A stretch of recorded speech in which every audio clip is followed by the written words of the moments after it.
আসসালামু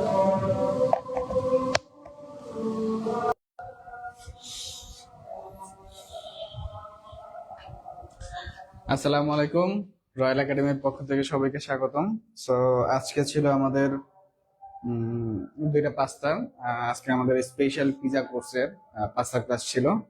আমাদের যে স্টুডেন্ট ওনাদের রিকোয়েস্ট, আসলে ফ্রাইডেতে আমাদের যদি এই ক্লাসটা হয় না, বাট ওনাদের হাতে সময় খুবই কম, যার কারণে আমাদের স্পেশাল ভাবে এই কোর্সটা করানো হয়েছে। তো আমরা আজকে দুইটা পাস্তা মেক করেছি। এখানে হচ্ছে আমাদের মিটবল পাস্তা, এন্ড এখানে হচ্ছে আমাদের পাস্তা আমেরিকানো। সো পাস্তাগুলো আসলে খুবই ইজি, এবং আমাদের স্টুডেন্টরাই এখন মেক করতে পারবে। আপনারা যদি আমাদের ক্লাসের ইগুলো দেখেন, আপনারা দেখতে পারবেন যে আমাদের স্টুডেন্টরাই কিন্তু আসলে এই ক্লাসগুলো নিজেরাই প্র্যাকটিস করে করে কিন্তু এই জিনিসগুলো শেখা হয় ওনাদের। সো আপনারা যারা আসলে প্র্যাকটিক্যালি কাজ করে কাজ শিখতে চান, তারা অবশ্যই আমাদের সাথে যোগাযোগ করবেন। সো আজকের মতো এ পর্যন্ত, সবাই ভালো থাকবেন। আসসালামু আলাইকুম।